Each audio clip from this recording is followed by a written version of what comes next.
बिस्मिल्लाहिर्रहमानिर्रहीम। अस्सलाम वालेकुम। वेलकम करता हूँ अपने YouTube channel life with Irfan में।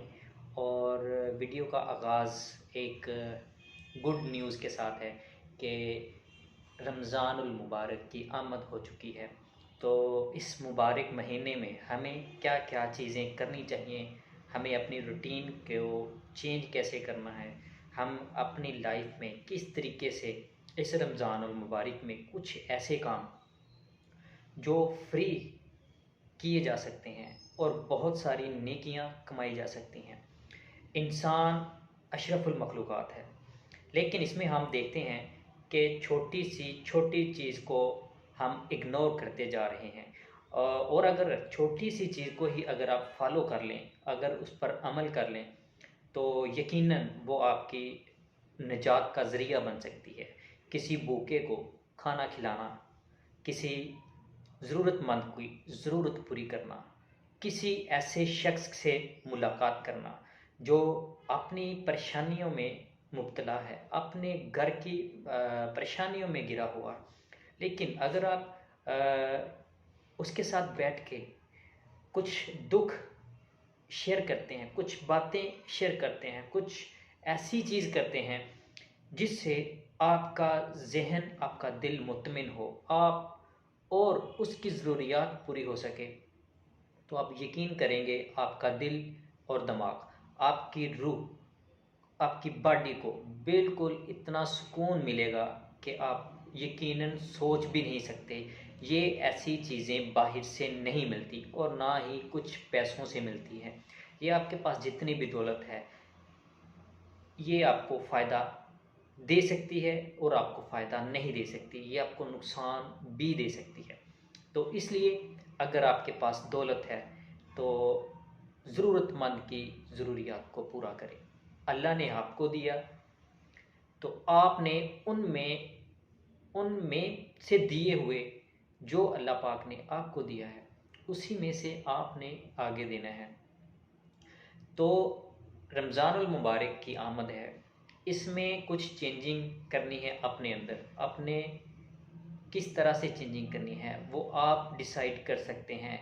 अगर आप समझते हैं कि हैसियत मुसलमान, अगर हम एक मुसलमान हैं तो हमें अपने आप को पहचानना चाहिए। हमें जो अहदीसें मुबारक है उनको सुनना चाहिए, जो उलमा कराम ने जो बयान किए हैं उनको फॉलो करना चाहिए। उन्होंने बहुत सारे ऐसे बयानात किए हैं जो आपको यूट्यूब और दूसरे चैनल्स में मिल सकते हैं। आप जिस चीज़ को, उनकी बताई हुई जिस चीज़ को भी फॉलो करना चाहें कर सकते हैं। आपको बहुत सारी ऐसी चीज़ें मिलेगी जो कि हमारी जेब का खर्च नहीं है और नेकियों बेशुमार है। हमारी किसी के पास जाने की ज़रूरत नहीं है, नेकियां बेशुमार हैं। आप यकीन करें, आप अगर लिखने बैठ जाएं फ्री ऑफ कॉस्ट जो हम किसी की मदद कर सकते हैं तो बहुत सारी मिलेगी आपको, 100 दर्जनें मिलेंगी। ठीक है, वो किस तरह से हो सकता है? फॉर एग्ज़ाम्पल, अगर आप किसी को सीधा रास्ता दिखा रहे हैं, वो एक नेकी है। किसी की मदद कर रहे हैं, वो एक नेकी है। किसी के दुख में शरीक हो रहे हैं, वो एक नेकी है। किसी की दुख को कम करने का ज़रिया बने, वो एक नेकी है। तो ये देखें, इस तरह की बहुत छोटी छोटी चीज़ें आपको एक अच्छा मुसलमान बनाती हैं। तो इस तरह अगर हम सिर्फ़ रमज़ान के महीने के आमद से आप ये तहैया कर लेते हैं कि हम आज से झूठ नहीं बोलेंगे, तो इसमें कितनी बड़ी आप में तब्दीली आ जाएगी। आपको आपकी लाइफ नहीं, मैं समझता हूँ अगर आप झूठ से ही अपने आप को कंट्रोल करना शुरू कर दें, अगर आप झूठ बोलना बंद कर दें, आपकी नस्लें चेंज हो जाएंगी। तो ये किस तरह से होगा? ये इसी तरह से होगा कि हम अपने आप को चेंज करने के लिए पहले अपना माइंडसेट बनाएं कि रमज़ानुल मुबारक आ रहा है, हमने अपनी आप को बेहतर करना है। रमज़ान आ रहा है, रमज़ान आ गया है, आज सहरी जो है तरावीह है कुछ देर बाद। तो जो है आपने किस तरह से अपने आप को चेंजिंग करना है। वक़्त ज़्यादा से ज़्यादा इबादत में गुजारें। क्योंकि रमज़ान में हर इबादत का जो सवाब है वो अल्लाह पाक ने स्पेशल अपने हिस्से में रखा है कि मैं अपने बंदे को अपने मर्ज़ी के मुताबिक दूंगा। ठीक है, तो हर चीज़, हर नेकी का जो सवाब है, आपके हर अच्छे अमल का जो सवाब है वो आपको वाफर मकदार में मिलेगा। तो इस तरह आप अपनी लाइफ को, अपनी ज़िंदगी को बेहतर करने के लिए आपको अल्लाह पाक ने एक मौका दिया है। आपकी लाइफ में रमज़ान आया है, तो आप देखेंगे बहुत सारे ऐसे हजरात, बहुत सारे ऐसे बुज़ुर्ग जो हमारे साथ थे कुछ दिनों में, लेकिन अब नहीं है, रमज़ान से महरूम रह गए। आज हमारे पास ऐसा मौका है कि रमज़ान को अच्छे तरीके से आप इससे फ़ायदा उठा सकें। मैं इस तरीके से फ़ायदा उठा सकूं, इस रमज़ान में कोशिश होगी कि जो मैं चीज़ें गलत करता हूं उनको कंट्रोल करने की कोशिश करूं। अगर मेरे हाथ से किसी को तकलीफ़ पहुंची है, मेरे किसी काम से किसी को तकलीफ़ पहुंची है, मैं कोशिश करूंगा कि उसको मैं कंट्रोल कर सकूं, उसको अपनी जो नेगेटिविटी है, मेरे अंदर जो नेगेटिविटी है, मेरी जो खामी है, उसको दुरुस्त करने की कोशिश कर सकूं। तिलावत कुरान पाक ज़्यादा से ज़्यादा करें ताकि आपके दिल को सरूर पहुँचे, आपके दिल की जो मैल है जो वो ख़त्म हो सके। इस तरह हमने बहुत सारी चेंजिंग अपने अंदर पैदा करनी है। तो एक मुसलमान जो मोमन मुसलमान है, तो इस तरह कुरान पाक में कितनी ही बार ज़िक्र आया है कि मोमन मुसलमान, जहाँ भी ज़िक्र आता है मोमन मुसलमान के बारे में ज़िक्र आता है। ठीक है, तो आपने मोमन मुसलमान बनना है, आपने एक अच्छा मुसलमान बनना है ताकि हम अपनी आने वाली नस्लें चेंज कर सकें। उनमें जो ये नेगेटिविटी आ रही है ये हमने ही चेंज करनी है। अगर हम अपने ऊपर ऐसे काम हैवी कर लें जो बहुत ही स्ट्रॉन्ग हैं, जो अहदीस मुबारक है, इनको पढ़ना स्टार्ट कर दें, इन पर अमल करना स्टार्ट कर दें, तो यकीनन बच्चे हमारे वही करेंगे जो हम करेंगे। अगर हम ही कुछ बुरा कर रहे हैं तो हमारे बच्चे बुरा ही करेंगे, बुरी ही उनकी परवरिश होगी। तो इसलिए अपने बच्चों को तरबियत दें। रमज़ानुल मुबारक की आमद आ रही है, इसमें हमें क्या क्या चीज़ें करना चाहिए, क्या हम क्या खूबसूरत डिशें ही बना के खाएंगे, क्या खूबसूरत खाने ही खाएंगे। खाने अल्लाह पाक की नेमत हैं, तो रमज़ान में बहुत ये सारे शैतान बांध दिए जाते हैं। और रमज़ान में आप देखेंगे कि अल्लाह पाक ने फरमाया है कि दो खुशियाँ जो रोज़ादार है उसको दी जाती हैं। एक सहरी के वक़्त दी जाती है, एक उसको अफ्तारी के वक़्त दी जाती है। तो वो उस सहरी का और उस अफ्तारी का आपने मज़ा लेना है, तो रमज़ान के रोज़ों को मज़े के साथ गुजारें। मज़ा ये नहीं है कि, और उसके बाद आप ये देखें, इस जो रमज़ान की खुशी है इसको दुबाला करने के लिए आपने अपने ऊपर ऐसी कुछ इबादत लेके चलना है। आपने रमज़ान में कुछ तो इबादत करनी है जो कुरान पाक, ज़िक्र व अज़कार, दुरूद व शरीफ और बहुत सारी ऐसी चीज़ें हैं जो आपके दिल को, आपको सुकून दे सकती हैं।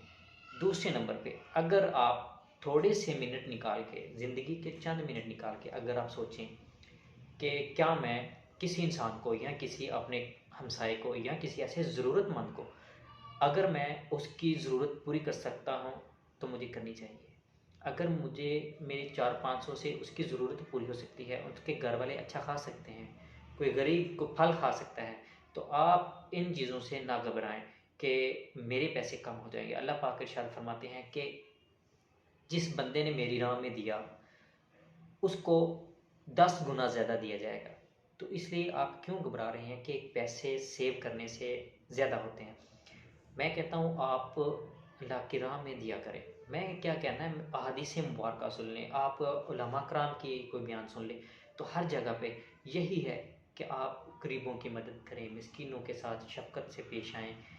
मतलब हर गरीब के बारे में बहुत कहा गया कि नबी करीम सल्लल्लाहु अलैहि वसल्लम मिस्कीनों और यतीमों के साथ कितना प्यार किया करते थे। बहुत सारे बयानात हैं। तो इस तरह हमने अपने ऊपर कुछ ऐसी चीज़ें, अपने टाइम टेबल को इस तरह मैनेज करना है कि हमने हर एक चीज़ को देखना है कि हम किस तरह से अपने ऊपर जो ये गलत किस्म के नेगेटिविटी हमारे ऊपर छाई हुई है, हम पता नहीं क्या चीज़ है, हम पता नहीं कितने बड़े टिकटॉकर हैं। भाई टिकटॉकर के लिए भी अपना एक छोटा सा पैगाम है। 11 महीने में आपने बहुत सारे किस्म की ड्रेसिंग की, बहुत किस्म की करेंगे, बहुत किस्म की आपके पास टैलेंट है बोलने का, सिखाने का या किसी और चीज़ का। तो मेरे भाई खुदा का वास्ता, टिकटॉक में अगर आप डेली की नेगेटिव किस्म की वीडियोस डालते हैं तो डेली की एक अच्छे अल्फाज की वीडियो डालना शुरू कर दें, ताकि आप समझ सकें कि ज़िंदगी चंद सेकंड की है। ज़िंदगी चंद सेकंड, एक पल की भी ज़िंदगी नहीं है। तो पता भी नहीं चलेगा जनाब, बड़े बड़े बॉडी बिल्डर कटघरे में चले गए, बड़े बड़े बॉडी बिल्डर और बड़े बड़े पैसे वाले, मिनटों में उसकी ज़िंदगी तब्दील हो गई। तो भाई आप किस खेत की मूली हो जो अपनी जवानी को लेके इतना फैल रही हो। जवानी सदा नहीं रहनी, ठीक है, सदा नहीं बुलबुल बोले सदा ना बाग बहारा। तो मेरे भाई किसी भी बाग में, ज़िंदगी आपकी किसी भी बहार में, किसी भी बहार जो है कह लें आप, बाग में आप हरे भरे नहीं रहेंगे, आपकी जवानी एक जैसी नहीं रहेगी। तो मेरे भाई अगर आप जवानी में कोई अच्छा काम कर रहे हैं, आप जवानी में टिकटॉकर्स में अगर कोई एक बंदा फेमस भी होना चाहता है तो एक अच्छी अहादीस को अपलोड करना शुरू कर दे तो वो फेमस हो जाएगा।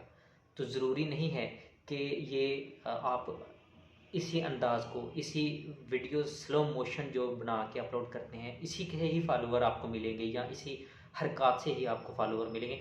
मेरे भाई अच्छी आदत से भी आपको फॉलोवर मिल सकते हैं, आपके एक अच्छे सबक देने से भी आपको फॉलोवर मिल सकते हैं। बहुत सारे ऐसे उस्ताद इकराम हैं यूट्यूब पे, टिकटॉक पे बहुत सारे ऐसे दोस्त हैं जो कि अच्छा सबक देते हैं और उनके फॉलोअर्स बड़े अच्छे हैं और उनको उनकी बात सारी ज़िंदगी लोगों के दिलों में रहेगी। उनके जाने के बाद बहुत सारी बातें उनकी कायम व दायम रहेंगी। कायद-ए-आज़म मोहम्मद अली जनाब, अल्लामा इकबाल कितनी देर हो गए गुज़रे हुए, लेकिन उनकी सारी चीज़ें उनको उनकी किताबें हैं, उनको पढ़ाया जाता है, उनकी किताबों को नोट किया जाता है। क्यों किया जाता है? उन्होंने टिकटॉक तो नहीं बनी, उन्होंने ऐसा काम नहीं किया। उसकी वजह ये है कि आप अगर अपने आप को चेंज करना चाहते हैं तो ये सारी चीज़ें हम किस तरह से मैनेज कर सकते हैं, अपने आप को किस तरीके से आप ये सारा चीज़ें कर सकते हैं। तो हमें इन चीज़ों को बेहतर करने के लिए हमें अपने आप को बेहतर, असल में हमने अपने आप को बेहतर करना है। तो अपने आप को बेहतर करने के लिए हम जो कोशिश कर सकते हैं वो ज़रूर करें। तो गलती कोताही की माज़रत चाहता हूँ। मिलते हैं इंशाल्लाह नेक्स्ट वीडियो में, तब तक के लिए मुझे दीजिए इजाज़त। अल्लाह हाफ़िज़।